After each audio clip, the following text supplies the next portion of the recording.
Hello बच्चों, इस video में हम पढ़ेंगे चैप्टर द मुगल्स। तो बच्चों, मुगल ने पूरे भारत पर लगभग 2 सेंचुरी तक अपना राज किया और उनके जो एडमिनिस्ट्रेटिव सिस्टम थे वो इतने शक्तिशाली थे कि उन्होंने उससे 200 साल तक भारत पर राज्य किया। भारत फिर से दोबारा से छोटे छोटे राज्यों में बंट गया और अलग अलग राज्यों के जो शासक थे वो आपस में हमेशा एक दूसरे से लड़ते रहते थे। तो उसकी वजह से जो भारत की राजनीतिक स्थिति थी वो बहुत ज्यादा कमजोर हो गई थी और बहुत सारे विदेशी पावरों ने इस अपॉर्चुनिटी का फायदा उठाने की कोशिश की। तो मुगल्स भी उनमें से एक थे और जो 16वीं सेंचुरी में भारत आए और उन्होंने फिर 200 साल तक भारत पर शासन किया। तो मुगल के शासन में बाबर, हुमायूं, अकबर, जहांगीर, शाहजहां, औरंगजेब, ये 6 महान मुगल एम्परर थे जिन्होंने भारत पर शासन किया। तो सबसे पहले हम पढ़ते हैं बाबर के बारे में, जिसने 1526 से 1530 तक भारत पर शासन किया। तो फर्स्ट मुगल एम्परर जो था वो बाबर था एंड उसने सेंट्रल एशिया के फरगना पर उस समय राज किया था जब दिल्ली सल्तनत पर लोधी राजाओं का राज था। तो सेंट्रल एशिया में उस समय के फरगना पर बाबर राज करता था। तो इब्राहिम लोदी जो थे वो लोदी डायनेस्टी के एक महान शासक थे जो पूरी दिल्ली पर राज करते थे। कुछ लोकल रूलर थे जिन्होंने हमारे देश के जिन्होंने बाबर को बुलाया इब्राहिम लोदी को हराने के लिए। तो बाबर ने इस मौके का फायदा उठाया और वो भारत आया। उसके बाद हुमायूं 1530 से 1540 और फिर 1555 से 1556 तक उसने राज किया। तो बाबर का सबसे बड़ा बेटा था हुमायूं। हुमायूं के भाई थे कमरान, हिंदल और अस्करी, जो कि छोटे छोटे एरिया उनको दे दिए गए थे शासन के लिए। उसके बाद द सूरी एम्पायर, जिसने 1540 से 1545 तक राज किया। तो सूरी डायनेस्टी जो थी उसने बहुत ही थोड़े समय के लिए राज किया। तो शेरशाह सूरी उनका सबसे प्रसिद्ध शासक था सूरी डायनेस्टी का। तो शेरशाह सूरी के बारे में पढ़ते हैं। वो अफगान जगीरदार का बेटा था बिहार में एंड उसका वास्तविक नाम जो था वो फरीद खान था और उसको शेर टाइटल दिया गया था उसके बाद जब उसने एक टाइगर को मारा था। तो राजा बनने के बाद he began to be called as Shershah. फिर हिज सक्सेसर, उस शेरशाह सूरी के इस्लाम शाह ने उसको सक्सीड किया 1555 में। He was defeated by Humayun. Humayun ने उसको हरा दिया और इस तरह से सूरी डायनेस्टी का अंत हो गया। इसके बाद अकबर द ग्रेट 1556 से 1605 तक। Akbar was the greatest ruler of Mughal dynasty. Akbar सबसे महान शासक था मुगल साम्राज्य का।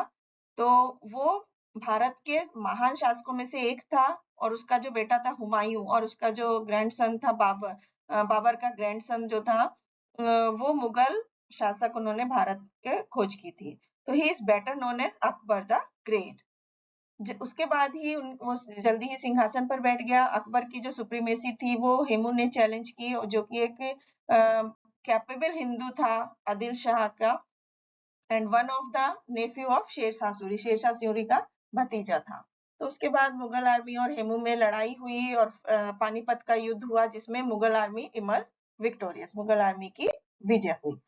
तो however there were many other, वहां पर दूसरे राजपूत शासक भी थे जिन्होंने इस सुप्रीमेसी को स्वीकार नहीं किया और राणा प्रताप एक ऐसे ही बहादुर राजपूत थे। अकबर ने चित्तौड़ में 1567 में हमला किया और जो युद्ध था वो 4 महीनों तक चला और लास्ट में मुगल आर्मी हार गई और जयमाल मारा गया और चित्तौड़ का जो कमांडर था जयमाल।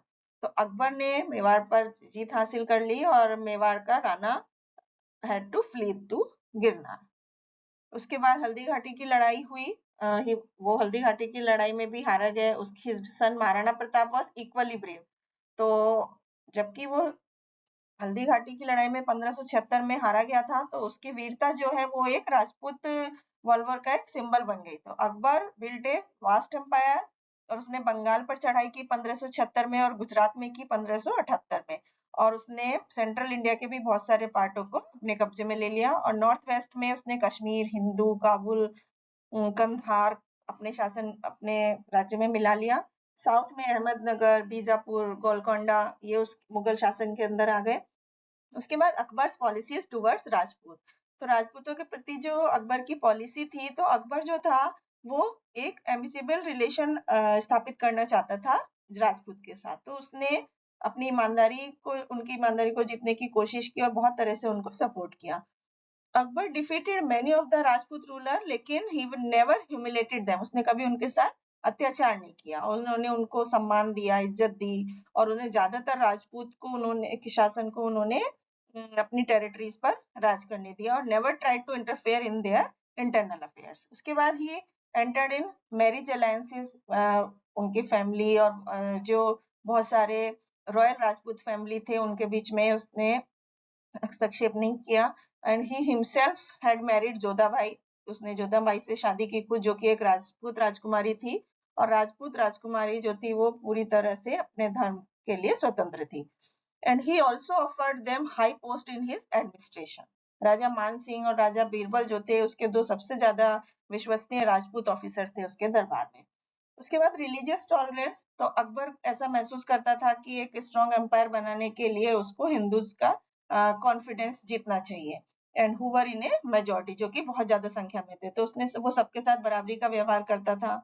एंड 1562 में Akbar abolished the pilgrim tax and he abolished the jizya tax.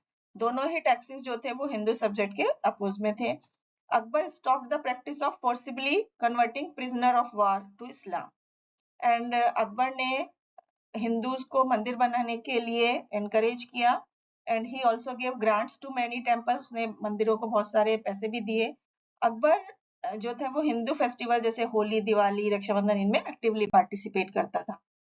इसके बाद जहांगीर था जिसने 1605 से 1627 तक राज किया। अकबर की डेथ के बाद उसका जो सबसे बड़ा बेटा था सलीम, वो सिंहासन पर बैठा, एंड उसको नूरुद्दीन जहांगीर का टाइटल मिला, या कॉन्क्वेरर ऑफ द वर्ल्ड, और उसने अकबर की लिबरल एंड सिक्योरल पॉलिसी को कंटिन्यू रखा। उसके बाद इन्फ्लुएंस ऑफ नूरजहां, नूरजहां जो थी वो जहांगीर की पत्नी थी, एंड वो बहुत सुंदर थी और इंटेलिजेंट भी थी। Jahangir owed much of his success to his wife, तो उस she had a great influence on the emperor. एक बार जब जहांगीर बीमार हो गया था तो उसने अपने शासन के बहुत सारे मामलों को सुलझाया था, एंड बहुत सारे हिस्टोरियंस जो थे वो ऐसे विश्वास करते थे कि वो she was the real power during the latter half of the Jahangir rule. Prince Khurram थे जो शाहजहां की डेथ के बाद जहांगीर का बेटा जो था वो पावर में आ गया था, और वो दरबार में दखलंदाजी करने लगा था। 1625 में लड़ाइयों में वो पावर में आ गया था, और जहांगीर की डेथ के बाद Nurjahan retired from the public life. फिर जहांगीर एज ए रूलर, तो जहांगीर एक बुद्धिमान शासक था, एंड उसने मुगल साम्राज्य को स्टेबिलिटी प्रोवाइड की, और उसने बहुत सारी अकबर की सेक्युलर पॉलिसीज को फॉलो करा। उसके बाद शाहजहां 1628 से 1657, तो जहांगीर की डेथ के बाद एक वॉर में उसके बेटों के बीच लड़ाई हुई, जो कि खुर्रम ने हरा दिया अपने भाइयों को, और उसने सिंहासन पर वो बैठ गया, एंड उसको शेर शाहजहां के नाम से जाना जाने लगा, जो कि वर्ल्ड का शासक बना। वो एक काइंड रूलर था। Shahjahan as a ruler, Shahjahan का जो रेन था वो बहुत ही पीसफुल था, शांति प्रिय साम्राज्य था उसका, और वो उसे हर जगह प्रॉस्पेरिटी मिली। उसके साम्राज्य में आर्किटेक्चरल कंस्ट्रक्शन बहुत ही चरम सीमा पर पहुंचे। उसने ताजमहल बनवाया आगरा में, जो कि उसकी बेगम मुमताज महल के याद में बनाया गया था, और उसने एक नया शहर बनाया जिसको शाहजहांबाद के नाम से बोला गया। एंड शाहजहां जो था वो 1657 में बीमार हो गया, और उसके चारों बेटे जो थे अब सिंहासन के लिए आपस में लड़ने लगे। सबसे छोटा बेटा औरंगजेब जो कि विक्टोरियस था, औरंगजेब को मार दिया दारा शिकोह ने और मेन राइवल में, और वो Shahjahan at the fort of Agra उसको कैदी बना लिया। उसके बाद उसने खुद को शासन ही क्राउंड हिमसेल्फ एम्परर। शाहजहां जो था वो उसने बाकी के 8 साल जो थे किले में बिताए, और वो 1666 में मर गया। उसके बाद औरंगजेब 1658 से 1707, औरंगजेब था जो ग्रेट मुगल्स का सबसे लास्ट शासक था, और वो सबसे छोटा बेटा था शाहजहां का। उसके फादर के जेल से छूटने के बाद वो and occupied the throne after defeating his brother, अपने भाइयों को हराने के बाद वो उसने सिंहासन कब्जा लिया था। He was known as the Alamgir. Aurangzeb as a ruler, तो औरंगजेब जो था वो ऑर्थोडॉक्स एक गॉड फियरिंग मुस्लिम था, एंड पुराने मुस्लिम शासकों की तरह नहीं था, और वो एक बहुत ही सिंपल लाइफ स्टाइल जीने वाला व्यक्ति था, और वो कभी भी कॉस्टली रॉब्स नहीं पहनता था। और ना कभी सोने चांदी के बर्तनों में खाता था। वो एक बहुत ही साधारण जीवन जीता था और पॉपुलरली उसको जिंदा पीर के नाम से लोग जानते थे। एडमिनिस्ट्रेशन इन मुगल पीरियड, तो मुगल शासनकाल में बहुत सारे ट्रेडिशन मिक्स थे। सेंट्रलाइज मोनर्ची थी जहां पर शासन जो था वो सुप्रीम पावर पे था। एम्परर जो पूरा शासन था वो 15 सूबास में डिवाइडेड था और हर एक प्रोविंस में एक सूबेदार होता था या गवर्नर होता था जो कि प्रोविंस और एम्परर के बीच का लिंक होता था।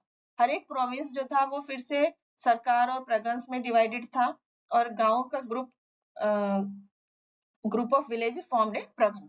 मनसुबदार होते थे जिनको प्रमोट किया जाता था या डिमोट किया जाता था according to the wishes of the emperor. Mansabdari की जो रैंक थी was also not hereditary. Mansabdar की डेथ के बाद उसकी जो जागीर थी वो उससे छीन ली जाती थी and given to someone else. फिर सोर्सेज ऑफ रिवेन्यू, रिवेन्यू के क्या सोर्स थे? लैंड और ट्रेड, जमीन और जो व्यापार था वो दो मेन रिसोर्सेज थे रिवेन्यू के। और जो जमीन का टैक्स होता था वो फर्टिलिटी, लैंड की फर्टिलिटी के हिसाब से लिया जाता था और उसके साइज के हिसाब से लिया जाता था। जनरली गवर्नमेंट जो थी 1/3 टैक्स ले लेती थी। तो लिटरेचर एंड आर्ट, अकबर जो था वो आर्ट का शौकीन था, लिटरेचर का शौकीन था। उसने बहुत सारे विद्यार्थियों को, लिटरेट पर्सन को पैट्रोनाइज किया एंड 9 फेमस स्कॉलर थे जिनको नवरत्न बोलते हैं उसके दरबार में। Thank you.